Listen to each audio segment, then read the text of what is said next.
Hi dear students of BBMKU. According to the reduced syllabus, here are some questions for you for Core Course 10 for exam 2022 semester 4.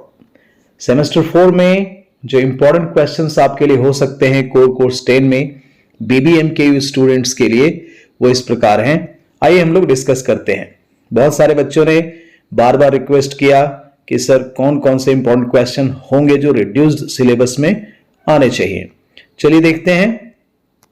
सबसे पहले question का pattern आप लोगों का अलग है VBU से, तो इस पैटर्न को आप ध्यान में रखेंगे. सबसे पहले 2 शॉर्ट क्वेश्चंस आपको लिखने होते हैं 100 वर्ड्स में. आउट ऑफ 6 अल्टरनेटिव्स 6 क्वेश्चंस मिलेंगे जिसमें से आपको 2 लिखने हैं जो कि दिए जाएंगे आपको यूनिट 2, 3 और 4 से. ये 2 क्वेश्चंस 4-4 मार्क्स के होंगे यानी 8 मार्क्स के. तो ये प्रोबेबल क्वेश्चंस कौन कौन से हो सकते हैं आइए देखते हैं. यूनिट 2 से right the romantic theme in the Lucy poems by Wordsworth. How does the personified nature amplify Lucy's loveliness in 3 years she grew in sun and shower. सबसे पहले ये आप ध्यान में रखेंगे कि लूसी पोएम्स में 5 पोएम्स का कलेक्शन है जिसमें से वन ऑफ द पोएम्स ये है 3 years she grew in sun and shower. अगला क्वेश्चन है what mood do Lucy's memories inspire in the speaker in I traveled among unknown men. ठीक है, ये अगला क्वेश्चन है. What is the meaning of the phrase a slumber did my spirit seal? इसमें इस phrase का क्या मीनिंग है ये बताना है शॉर्ट क्वेश्चन में. How does nature shape Lucy's character and personality in Wordsworth's poem the education of nature. ये अगला क्वेश्चन है. अगला है कुबला खान से bring out the touch of supernaturalism in the poem Kubla Khan. तो किस प्रकार सुपरनैचुरलिज्म का यूज किया गया है कुबला खान में, यह शॉर्ट क्वेश्चन आपको लिखना है. Bring out the symbolism of Kubla Khan. Kubla Khan में किस प्रकार सिंबॉलिज्म का यूज किया गया है. अगला है how does Coleridge draw visual pictures through his poem Kubla Khan. तो ये इंपॉर्टेंट क्वेश्चंस आपके लिए हो सकते हैं यूनिट 2 से. चूंकि लिखना 2 ही क्वेश्चन है तो इनमें से भी कोई 2 क्वेश्चंस लिखे जा सकते हैं, लेकिन आगे जो क्वेश्चंस आ सकते हैं यूनिट 3 से वो इस प्रकार हैं.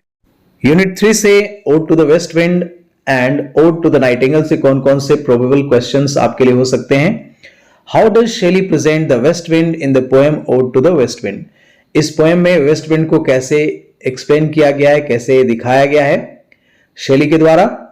Write a short note on personal elements in ode to the west wind. Ode to the west wind में शेली ने किस प्रकार पर्सनल एलिमेंट्स का यूज किया है उस पर शॉर्ट नोट लिखना है. In Ode to the West Wind, why does Shelley call the West Wind destroyer and preserver? Ode to the West Wind में Shelley ने West Wind को destroyer यानी विनाशक और preserver means सबका पालन करता क्यों कहा है. अगला क्वेश्चन है right short note on symbolism in the poem Ode to the West Wind. किस प्रकार सिंबॉलिज्म का यूज किया गया है Ode to the West Wind में. अगला क्वेश्चन है why is the Nightingale song called a requiem? रिक्वेम का मतलब होता है वैसी प्रार्थना जब कोई व्यक्ति मर जाता है तो उसके लिए जो प्रार्थना आयोजित की जाती है ताकि उसकी आत्मा को शांति मिले, तो इसे क्यों कहा गया है इस प्रकार का सॉन्ग. अगला क्वेश्चन है what is the theme of the poem ode to the nightingale. Ode to the nightingale poem का थीम क्या है. Explain the phrase blushful Hippocrene in the poem ode to the nightingale. तो इस phrase को deal करना है. Unit 4 से What is the theme of the poem Break Break Break? Break Break Break का थीम क्या है. How does the poet show the life and nature go on despite what happens to the human beings? मनुष्य के साथ कुछ भी हो लेकिन जिंदगी और प्रकृति साथ साथ चलती रहती है. इस पर एक शॉर्ट नोट लिखना है. Write a short note on the technique used by Tennyson in the poem The Splendid Falls. ठीक है. Write a short note on the theme of the sonnet how do I love thee. इसका theme क्या है उस पर लिखना है. What are the features used in the poem Pippa Passes by Robert Browning. इसके फीचर को डिस्कस करते हुए एक शॉर्ट नोट लिखना है रॉबर्ट ब्राउनिंग के पोएम पीपा पासेस पर.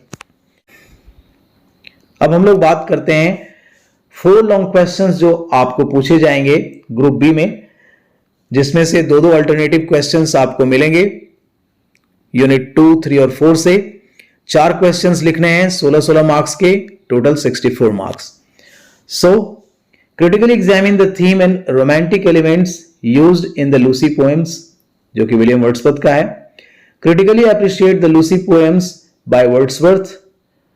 Write a critical appreciation of the poem Kubla Khan, और discuss the poetic imagination and symbolism in the poem Kubla Khan। तो ये यूनिट 2 से आपके इंपॉर्टेंट क्वेश्चंस हैं, लॉन्ग टाइप क्वेश्चंस। यूनिट 3 से जो लॉन्ग टाइप क्वेश्चंस आ सकते हैं, write a critical evaluation of the poem ode to the west wind, और discuss ode to the west wind as a revolutionary poem by Shelley. Evaluate Ode to the Nightingale as a representative romantic poem, or critically examine Keats's exploration of the theme of nature, transience and mortality in the poem Ode to the Nightingale. So these are the important questions from Unit 3. Unit 4 से तैयार कर सकते हैं आप Write a critical appreciation of the poem Break, Break, Break, और critically appreciate the sonnet How Do I Love Thee, जो कि Elizabeth Barrett browning का लिखा हुआ है। Pippa's Song by Robert Browning is a sweet seeming poem about the natural world, its harmony and God in heaven. Critically evaluate the poem in terms of its themes. इसके themes को लेकर आपको इस Pippa's Song को deal करना है। So dear students, these are some of the questions for you. So thanks for watching the video. Keep watching, like, share and subscribe the channel. Thanks again. Have a good day. Bye-bye.